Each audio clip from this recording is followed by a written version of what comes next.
Hello everyone, welcome to the fourth lecture of class 9th biology, the fundamental unit of life. पिछले lecture में हमने पढ़ा था कि सेल को बेसिक यूनिट ऑफ लाइफ क्यों बोला जाता है। फिर उसके बाद हमने डिस्कस किया था प्रोकैरियोटिक सेल और यूकैरियोटिक सेल के बारे में। आज हम इस लेक्चर में उसी के बाद से कंटिन्यू करेंगे।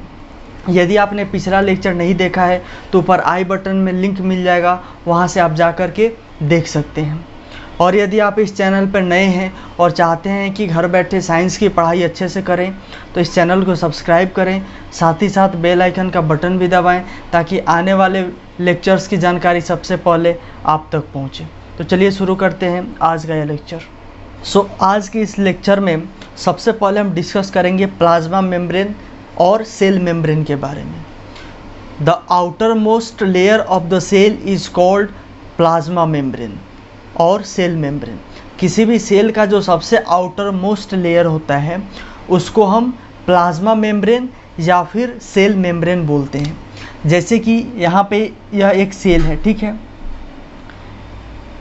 इस सेल का जो यह आउटर मोस्ट पार्ट हो गया, आउटर मोस्ट लेयर हो गया, इस लेयर को हम बोलते हैं प्लाज्मा मेम्ब्रेन, ठीक है। सेल मेम्ब्रेन या फिर plasma membrane.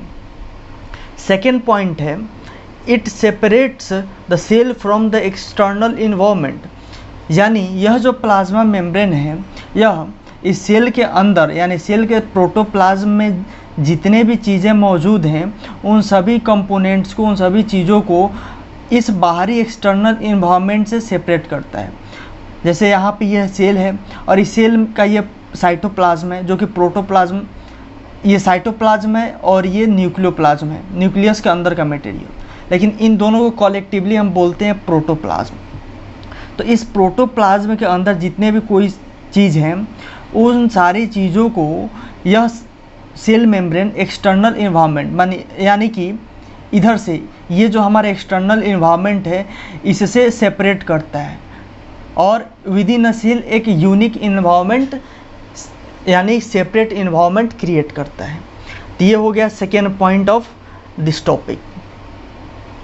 Now the third point is it is selectively permeable membrane, that is it allows entry of certain substances. यह जो प्लाज्मा मेम्ब्रेन है यह सेलेक्टिवली परमिएबल है। इसका मतलब यह हुआ कि यह सेलेक्टेड चीज़ों को ही सेल के अंदर जाने देता है या फिर सेल के अंदर से बाहर आने देता है। मतलब कुछ ऐसे सिलेक्टेड चीज़ें होती हैं उन्हीं को यह प्लाज्मा मेम्ब्रेन अलाउ करेगा कि वो इसके थ्रू सेल में इंटर करे या फिर सेल से वो एक्सटर्नल इन्वायरमेंट में आए। तो यह एक इसका मेजर कैरेक्टरिस्टिक है कि यह सेलेक्टिवली परमिएबल मेम्ब्रेन है। एक होता है परमिएबल मेम्ब्रेन जो कि किसी भी चीज़ को अपने थ्रू आने जाने का अलाउ करता है। एक होता है सेमी परमिएबल, होता है इम्परमिएबल, और ये है सेलेक्टिवली परमिएबल यानी कुछ कुछ चीज़ों के लिए यानी सर्टेन सबस्टेंसेस के लिए ही परमिएबल है, बाकी सब के लिए यह इनपरमिएबल होता है। इसी में हम अब नेक्स्ट पॉइंट लिखेंगे। नेक्स्ट पॉइंट में लिखेंगे it is a living flexible membrane. Plasma membrane जो होता है वो फ्लेक्सिबल होता है और लिविंग होता है। और अगला पॉइंट है, यहाँ पे लिविंग का चर्चा इसलिए हुआ क्योंकि जब हम आगे सेल वॉल पढ़ेंगे तो सेल वॉल वो लिविंग नहीं होता है, तो इसलिए यहाँ पे प्लाज्मा मेम्ब्रेन के बारे में लिखा गया it is a living and flexible membrane. Next point है it is made up a bilayer of lipids. Lipid के दो लेयर से मिलकर बना हुआ होता है। अक्सर एग्ज़ाम में क्वेश्चन पूछा जाता है यहाँ से, why plasma membrane is also called selectively permeable membrane. यह यहाँ का सबसे फेमस क्वेश्चन है, बार बार एग्ज़ाम में यही पूछा जाता है। उसका आंसर होगा since the plasma membrane allows the entry and exit of only certain selected materials so it is called selectively permeable membrane. ठीक है, आप जो स्क्रीन पर अभी देख रहे हैं यह फिगर है प्लाज्मा मेम्ब्रेन का। आप देख सकते हैं किस तरह से यहाँ पे बाई लेयर्स ऑफ लिपिड्स हैं और बाई लेयर ऑफ लिपिड्स हैं और दोनों साइड में प्रोटीन आपको दिखाई दे रहे होंगे। अब हम डिस्कस करेंगे functions of plasma membrane.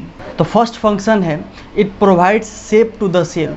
Plasma membrane जो है वह सेल को शेप प्रोवाइड करता है, एक डिफिनिट शेप प्रोवाइड करता है, यानी उसके जो प्रोटोप्लाज्म है उनको एक पार्टिकुलर रीजन में कन्फाइंड करता है और फिर उसको शेप प्रोवाइड करता है।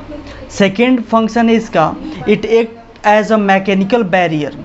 प्लाज्मा मेम्ब्रेन एक मैकेनिकल बैरियर की तरह एक्ट करता है। यहाँ पे यह प्लाज्मा मेम्ब्रेन है इस सेल का, तो यह जो आउटसाइड इन्वायरमेंट है इससे यह एक मैकेनिकल बैरियर के रूप में काम कर रहा है, यानी इस इन्वायरमेंट से इस सेल को सेपरेट कर रहा है। थर्ड फंक्शन है, it act as a selectively permeable membrane. यह इसका फंक्शन भी है और इसका कैरेक्टरिस्टिक है कि यह सेलेक्टिव चीज़ों को ही इसके थ्रू आने या जाने का परमिशन देता है। नेक्स्ट है, it helps in osmosis. Plasma membrane में स्मॉल पोर्स होते हैं जिसके थ्रू वाटर का मूवमेंट होता है, जिसको हम ऑस्मोसिस बोलते हैं, तो यह उसमें भी हेल्प करता है। तो इस प्रकार प्लाज्मा मेम्ब्रेन के ये कुछ इम्पॉर्टेंट फंक्शंस हो गए जिनको ध्यान में रखना है। यहाँ पे जो भी चीज़ें लिखी जा रही हैं वो आपके सहूलियत के लिए लिखी जा रही हैं, इसलिए आप पढ़ने के साथ साथ उसको नोट डाउन ज़रूर करते जाएं। और यदि आप NCERT बुक से पढ़ेंगे तो वहाँ पे आपको काफ़ी कन्फ्यूजन होगा, क्योंकि सब एक साथ ही मिला दिया है। और वहीं यदि आप किसी रेफरेंस बुक पे जाएंगे तो वहाँ पे इतना ज़्यादा इलाबोरेट कर दिया है कि आप कंफ्यूज हो जाएंगे किसको पढ़ें किसको छोड़ें। इसलिए यहाँ पे जितना भी चीज़ें लिखी जा रही हैं वो आपके लिए इम्पोर्टेंट है, इसलिए आपको नोट डाउन करते रहना है। अब तक हमने देखा कि जो सेल मेम्ब्रेन होता है उसके अक्रॉस ट्रांसपोर्टेशन होता है। तो मेम्ब्रेन जो होता है वो सेल में तो होता ही है, उसके अलावा जो सेल के अंदर ऑर्गेनेल्स होता है उसमें भी मेम्ब्रेन होता है, जिसको मैंने पहले बताया था मेम्ब्रेन बाउंड ऑर्गेनेल्स। तो वहाँ पे भी इन मेम्ब्रेन्स का काफ़ी इम्पोर्टेंट रोल होता है किसी भी चीज़ के ट्रांसपोर्टेशन में within cell. So membrane के क्रॉस जो ट्रांसपोर्टेशन का 4 प्रकार से केस आ सकता है। कोई मेम्ब्रेन इम्परमिएबल होगा, यानी वो बिल्कुल अलाउ नहीं करेगा किसी भी चीज़ को अपने थ्रू पास करने को, यानी वो अपने थ्रू किसी भी चीज़ को पास करने के लिए अलाउ नहीं करेगा। दूसरा हो सकता है परमिएबल, वैसा मेम्ब्रेन जिसके through both solute and solvent. Solute and solvent क्या होता है? किसी भी सॉल्यूशन का 2 पार्ट होता है, एक सॉल्यूट होता है दूसरा सोलवेंट होता है। जैसे कि अगर हम चीनी और पानी एक साथ मिलाते हैं किसी भी वेसल्स में, तो वहाँ पे जो वाटर होता है, जो पानी होता है वो सॉल्वेंट होता है और जो चीनी होता है वो सॉल्यूट होता है। और जब ये दोनों एक साथ मिल जाते हैं, जब चीनी पानी में मिल जाता है तो वह एक सॉल्यूशन बना लेता है। तो परमिएबल मेम्ब्रेन के थ्रू दोनों सॉल्यूट और सोलवेंट, सॉल्यूट यानी चीनी और सोलवेंट यानी पानी, इन दोनों को वह अलाउ करेगा अपने थ्रू पास करने के लिए। वहीं अगला है सेमी परमिएबल मेम्ब्रेन। यह वैसा मेम्ब्रेन होता है जो कि सोलवेंट के लिए परमिएबल होता है, यानी जो सोलवेंट होगा उसको यह अलाउ करेगा अपने थ्रू पास करने को, लेकिन it is impermeable to solute. लेकिन जो सॉल्यूट पार्टिकल्स होते हैं उसको यह अलाउ नहीं करेगा अपने थ्रू पास करने के लिए। फॉर एग्ज़ाम्पल अभी जो मैंने बताया था चीनी और पानी का, तो यदि पानी में हम चीनी को घुला देते हैं तो और उसको सेमी परमिएबल मेम्ब्रेन के थ्रू ऐसे पास कराते हैं, तो सॉल्यूट उस सॉल्यूशन में से जो सॉल्यूट होगा यानी चीनी होगा वो उसी मेम्ब्रेन पर रह जाएगा, और जो सोलवेंट यानी जो पानी होगा वो उसके थ्रू पास कर जाएगा। तो सेमी परमिएबल मेम्ब्रेन वैसा मेम्ब्रेन होता है जिसके थ्रू सोलवेंट तो पास कर जाएगा लेकिन जो सॉल्यूट होता है वो पास नहीं करता है। और सबसे लास्ट है सेलेक्टिवली परमिएबल मेम्ब्रेन। यह वैसा मेम्ब्रेन होता है जिसके थ्रू सोलवेंट तो आसानी से पास कर जाएगा लेकिन सर्टेन सॉल्यूट को वो अलाउ करेगा पास करने के लिए। जैसे कि हमारा यह सेल मेम्ब्रेन, यह सेलेक्टिवली परमिएबल है, इसके थ्रू सोलवेंट यानी वाटर का एंट्री और एग्जिट तो आसानी से होता रहेगा, और लेकिन उसमें जो डिजोल्व्ड सॉल्यूट है वो सभी सॉल्यूट को वो नहीं पास करने देगा, वो सिलेक्टेड सॉल्यूट को ही अलाउ करेगा कि वो सेल के अंदर जाए या सेल के अंदर से वो बाहर आए। इसलिए हम उसको सेलेक्टिवली परमिएबल मेम्ब्रेन बोलते हैं। सो इस प्रकार ट्रांसपोर्ट अक्रॉस द मेम्ब्रेन यानी किसी भी मेम्ब्रेन के थ्रू ट्रांसपोर्टेशन का 4 केस आ सकता है। एक इम्परमिएबल, दूसरा परमिएबल, तीसरा सेमी परमिएबल और चौथा selectively permeable. Semi permeable membrane को और आसान शब्दों में इस डायग्राम के हेल्प से समझेंगे। यहाँ पे यह जो है यह एक सेमी परमिएबल मेम्ब्रेन है, यानी एक ऐसा मेम्ब्रेन जिसमें यह स्मॉल पोर्स हैं। ये जो पोर दिख रहा है ये सब पोर्स हैं।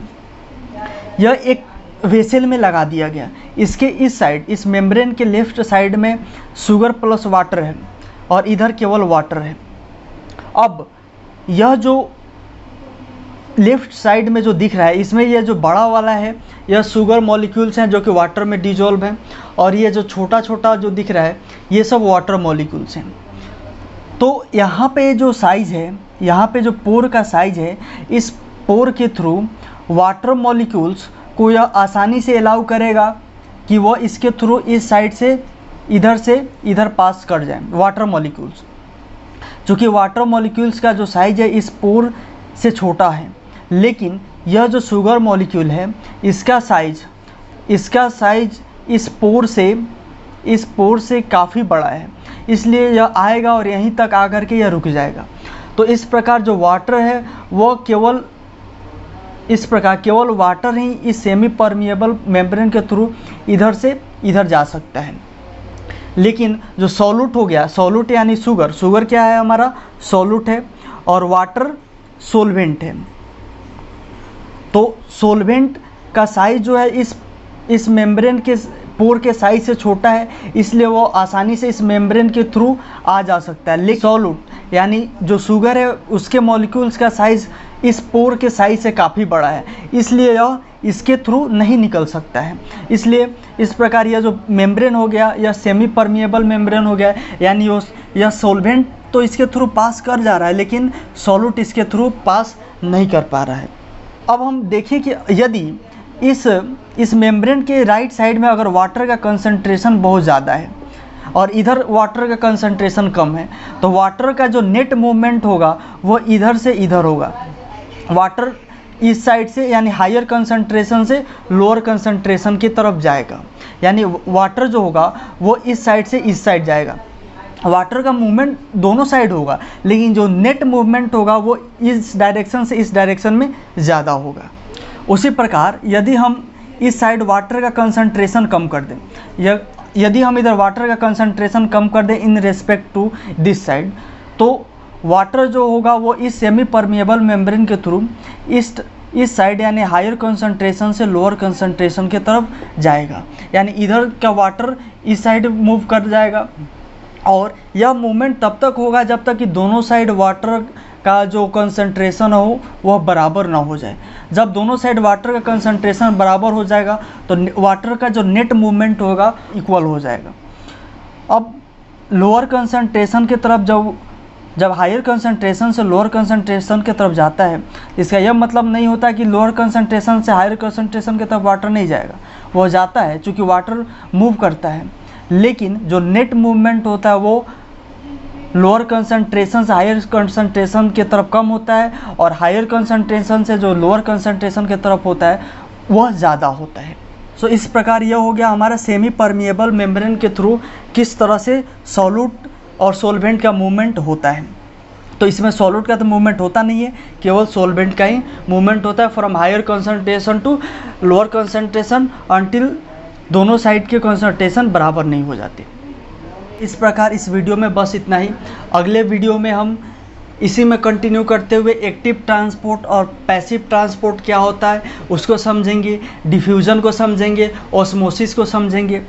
यदि आपको यह वीडियो अच्छा लगा हो तो वीडियो को लाइक करें। साथ ही साथ यदि आप चाहते हैं कि घर बैठे साइंस की पढ़ाई अच्छे से करें तो इस चैनल को सब्सक्राइब करें और बेल आइकन का बटन भी ज़रूर दबाएं ताकि आने वाले लेक्चर्स की नोटिफिकेशन सबसे पहले आप तक पहुंचे। So thanks for watching this video.